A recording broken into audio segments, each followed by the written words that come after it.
Come in. Ah, there you are, Mr. Bartell. Good evening, Doctor. Oh, no, don't get up. You look much too comfortable. Take off your overcoat and come and join me. Well, I enjoyed your story of a scandal in Bohemia last week, Doctor, and tonight you promised us a sequel. Yes, that's right, Mr. Bartell. A sequel that took place over 20 years afterwards, in 1909 to be exact. Sherlock Holmes was living on his Sussex bee farm. It was only in June, I remember, that I received a telegram from the great man asking me to come and spend a long weekend with him. And I'm sure you needed no urging to accept the invitation. None, Mr. Bartell, none at all. I hadn't seen Holmes for some time, and this fact, combined with my rather indifferent health, found me on the eastbourne train a few hours after receiving the telegram. A dog cart was at the station to meet me, and after a brisk drive across the downs, I found myself once more with my good friend. He looked somewhat older than when I'd last seen him, but as he spoke to me, I realized from the keenness of his voice and the sparkle in his eye that Sherlock Holmes would never really be old. After a while, our conversation lapsed into the comfortable silence that kept on me exist only between friends. And then, as the sun was setting, Holmes picked up his beloved violin and began to play some haunting melody. As he lay back, eyes half closed, his long, thin fingers caressing the instrument, a wave of nostalgia swept over me. I thought of the many years that we'd spent together, and of the exciting adventures that we had shared during the old days in Baker Street.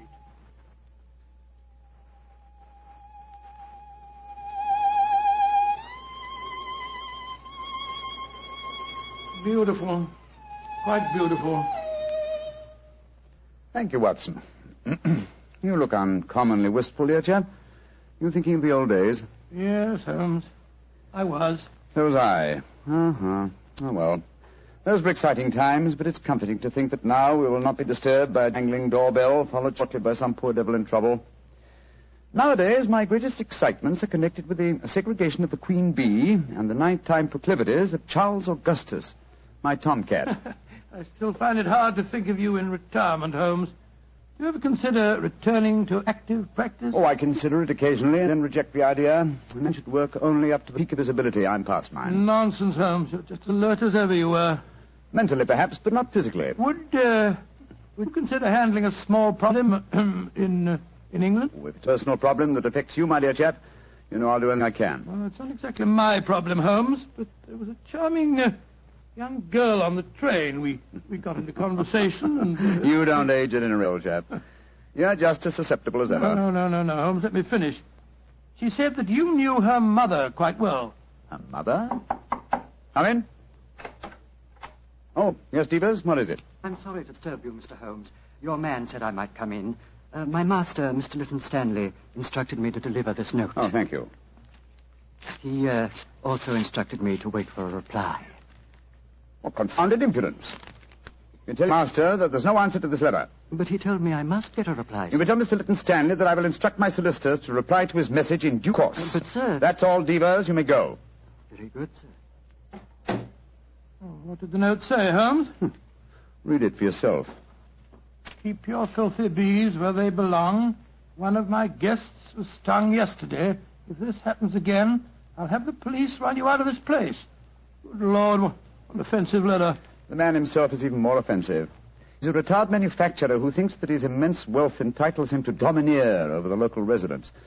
Oh, but let's not spoil a nice sunny afternoon by discussing him. Please continue with the story of the young lady that you met on the train. Yes, I'd like to. Poor little thing seems in dreadful trouble. I do wish you would help her. You say that she told you her mother knew me? Yes. What's her name? Norton. Irene Norton. Norton? I don't seem to recall it. Oh, but of course. Where is the girl, Watson? She's staying at the Red Lion in the village. Then ring her on the telephone and ask her to come over here as fast as she can. Of course I'll help her. I'm delighted, Holmes, but what made you change your mind so suddenly? Is your memory so short that you can't remember Irene Adler? Surely you haven't forgotten that in the case you called a scandal in Bohemia, I was completely fooled by her? Why, Joe, yes, of course. You always refer to her as the woman. But how does Irene Norton fit into the picture? Irene Adler married a barrister named Geoffrey Norton. Tell Miss Norton to come at once, Watson. She is the daughter of the woman.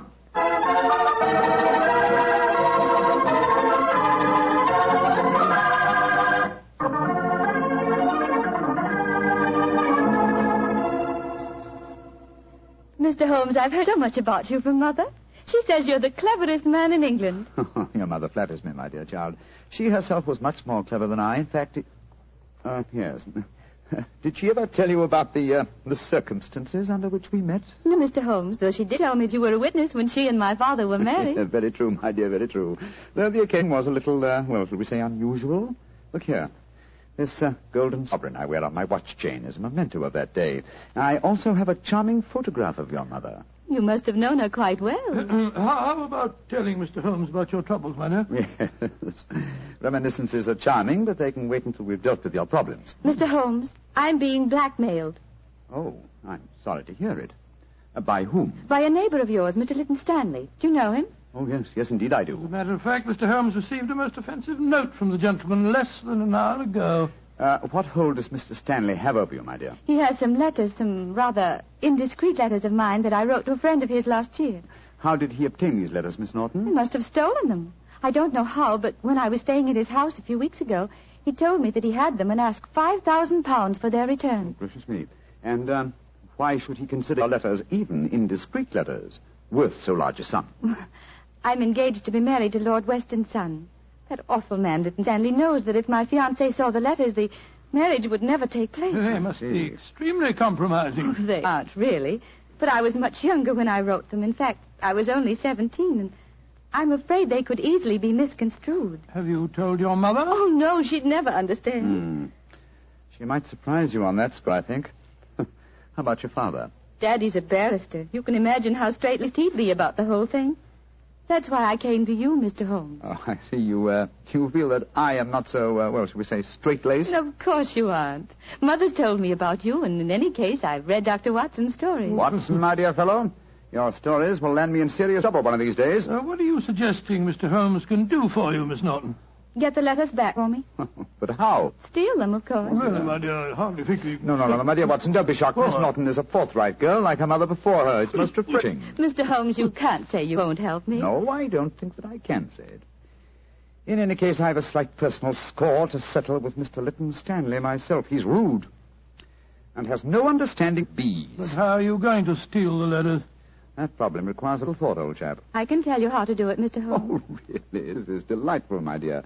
You've explained the problem and also the way of solving it. How easy a detective's work might be if all clients were equally helpful. Tell me, what is your plan? Tomorrow's the servant's half-day off at Mr. Lytton Stanley's. He'll be alone there during the afternoon. How do you know that fact? My maid was keeping company, as they say, with Devers, the butler, when I was staying there a few weeks ago. She found out everything from him. My letters are kept in a filigree box in his desk. With your enterprise, my dear, I'm surprised that you didn't try and open the desk yourself. I did.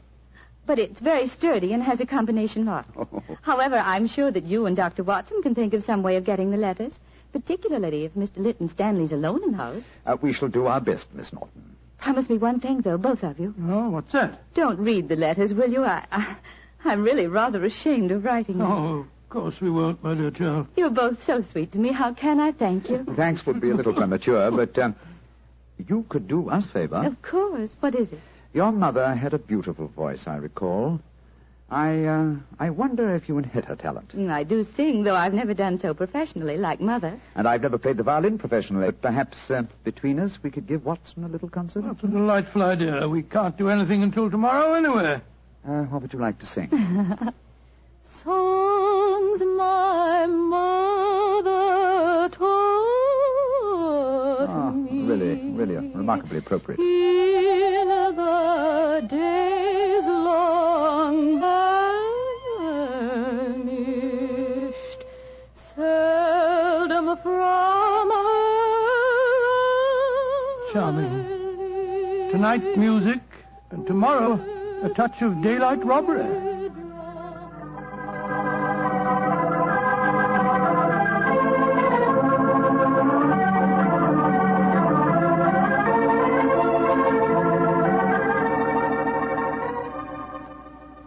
Dear old Watson, your disguise is really excellent. Oh, I must confess I'm a little apprehensive. Hi, old chap. There's no need to be, I assure you. You, as Dr. Hamish, and I, as the Reverend Albee, are calling on Mr. Stanley ostensibly in search of a contribution for my charity hospital that you are in charge of.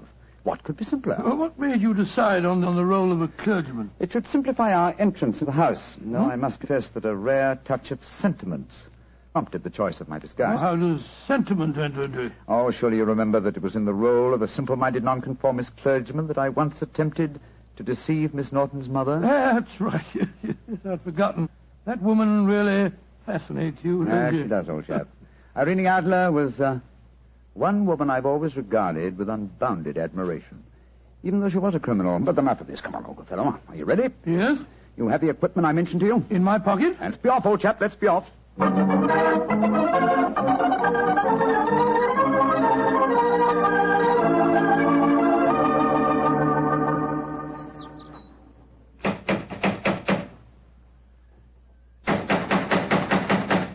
If he's home, why the devil doesn't he answer the door? Come, my dear Reverend Appleby. For a parson, your language is hardly appropriate. I'm sorry, Dr. Hamish. Shh.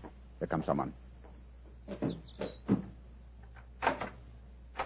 Yes, Miss Lytton Stanley?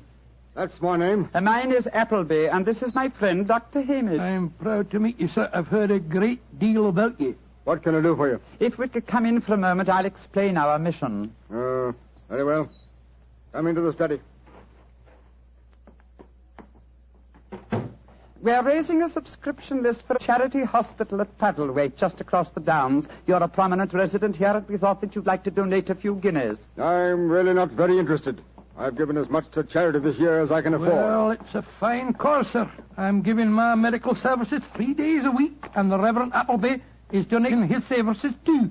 Who else has contributed to this fund? All your neighbours, sir. We just came from the bee farm over the downs. The owner, Mr. Holmes, gave us a cheque for 5 guineas. Holmes gave you 5 guineas, did he? Aye, a very nice gentleman, Mr. Holmes. We're proposing to name a ward in the hospital after him. Is this list of subscribers going to be published in the paper? Oh, yes, Mr. Lytton Stanley. I'll give you 10 guineas. 10 guineas. thank That's you, sir. Very Thank kind of you, sir, I'm sure. I'll get my checkbook. It's in this desk. Watson, the chloroform. Right. Now, who do I make this check payable to? Go on there. Hold him still, Holmes. Hold him still.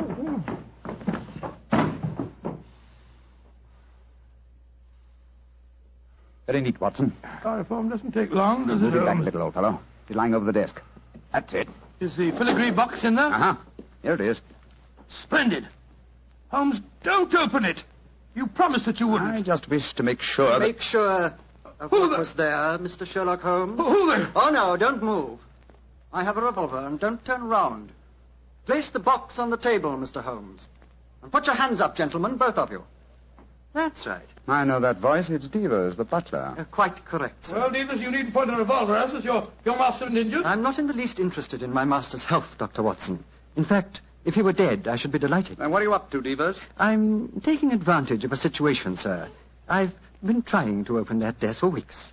After such kindness on your part, sir, I hate to seem ungracious, but I'm dreadfully afraid I shall have to kill you. To kill both of you.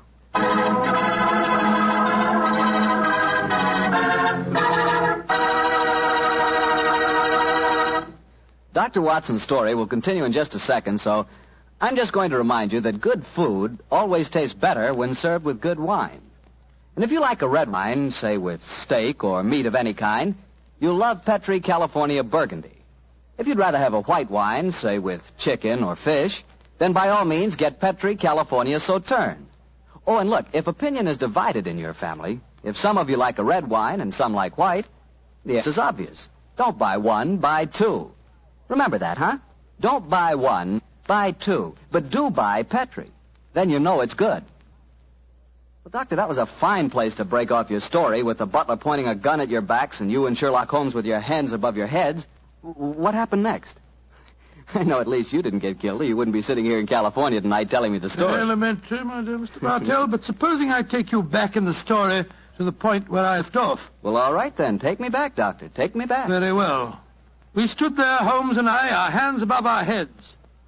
As Devers said... I can't tell you how grateful I am that you opened the desk for me. After such kindness on your part, sir, I hate to seem ungracious, but I'm dreadfully afraid I'm going to have to kill you both. Devers, I dislike to appear stupid at such a melodramatic moment, but why is it necessary to kill us? For months, I have been waiting for an opportunity to steal the Kitmanjar emerald, and now you have done it for me, sir, and presented me with a perfect alibi. Kitmanjar emerald? Oh, come now, Miss Holmes. You know the treasures in this house as well as I do.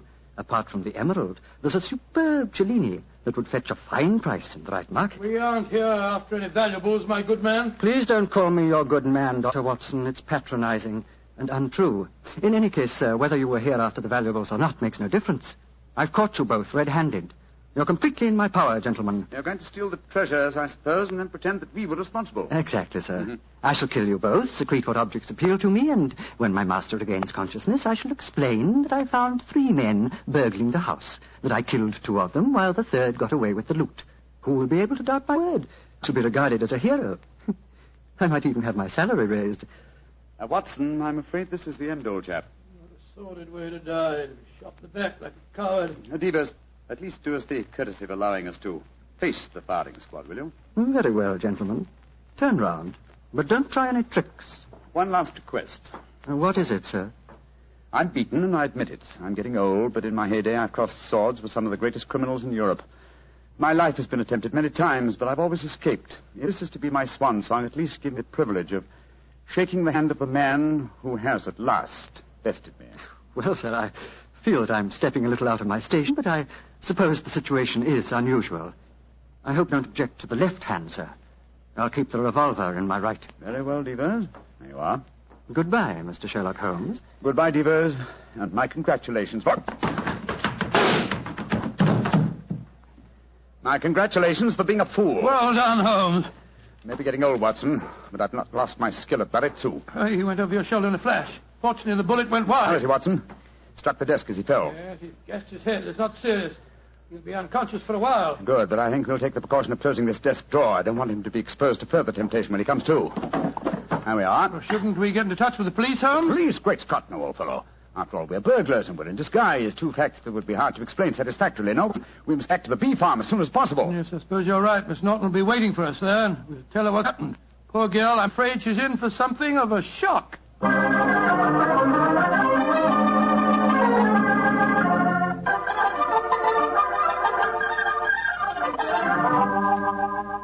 Mr. Holmes, Dr. Watson, I'm so glad to see you back again. Did you get the filigree box? Yes, Miss Norton, here it is. But, Holmes, I didn't know that you... Miss Watson.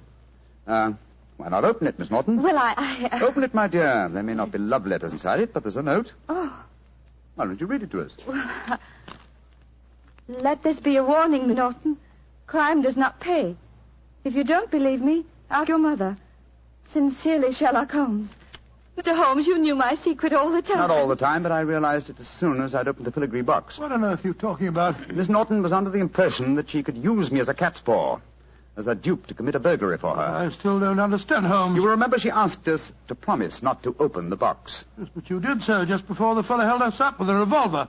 What was inside the box? An impressive green stone which I knew to be the Kitmanjar emerald. But where's the emerald now? I slipped it back into Mr. Lytton Stanley's desk and locked it. Brought the box here because I wanted to see your expression, Miss Norton, as you opened it. Great Scott, and I thought you were poor little thing in trouble. Shocking. You have to save yourself, young lady. But I'm terribly sorry, Mr. Holmes, terribly sorry. It seemed like a wildly exciting idea, but I didn't really mean to steal it. No, of course not. No, of course you didn't. I didn't mean to steal it for you.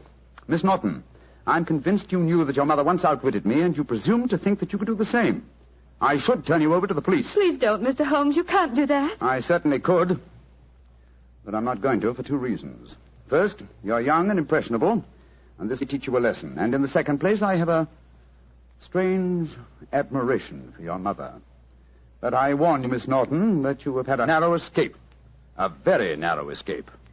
Mr. Holmes, before I go, there's one favor I want to ask you. Really?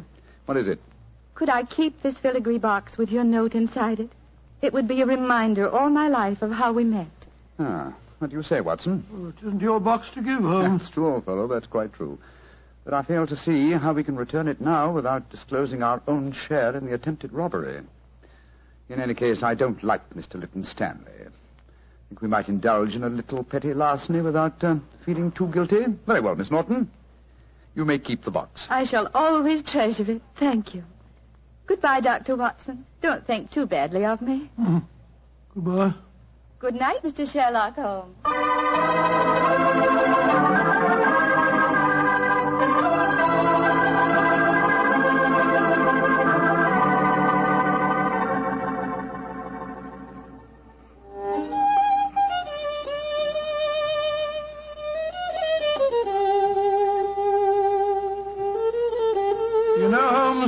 must say you were surprisingly lenient with that girl. Do you suppose her mother put her up to the whole thing? That possibility had occurred to me, old fellow. And yet I have a feeling that...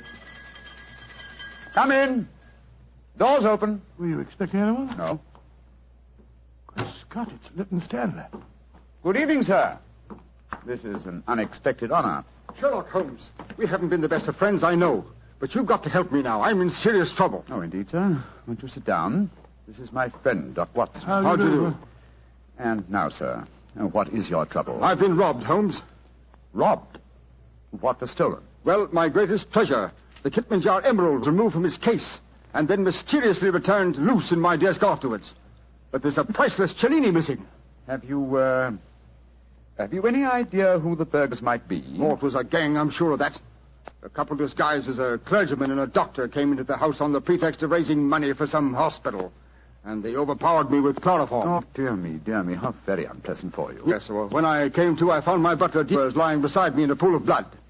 The brave fellow had wrestled with the thieves, but they got away. And he's in the hospital now. Holmes, you've got to help me. The Kitmanjar emerald was returned, you say, but a Cellini is missing. Yes. It's an exquisite filigree box in which I'd kept the emerald. A filigree box? Yes, it's a genuine Cellini. It's worth several £1,000s. Holmes, you must help me solve this business. I'm sorry, Mr. Lytton Stanley, but I'm afraid I can't help you. I've retired. Yes, and I intend to remain in retirement. Good night, sir. Oh, but I'll pay you any fee within reason. My decision is final, sir. Good night. Oh, I might have known I wouldn't get any help from you. Holmes, she fooled you again. Yes, the little devil. She knew that box was a Cellini all the time. You don't seem very angry with her, old fellow. I should be, but I'm not. What splendid audacity. What a superb nerve the child has. But you must get the box back from her. I shall, Watson. I shall. Or rather, I shall sway Devers to do it for me. As the price of our silence. But how can he get it back? Remember that he walks out with Miss Norton's maid. I'm certain that when he explains his predicament, he can prevail upon her to steal the box from her mistress so that it may be returned to its rightful owner. That's a good idea. By George, Holmes, Miss Norton's a chip off old pluck, all right. Yes, Watson, she is, and it makes me wonder. What about? I wonder, my dear chap, how long I can remain in retirement. Such a worthy antagonist at large, it's a challenge. It's an irresistible challenge.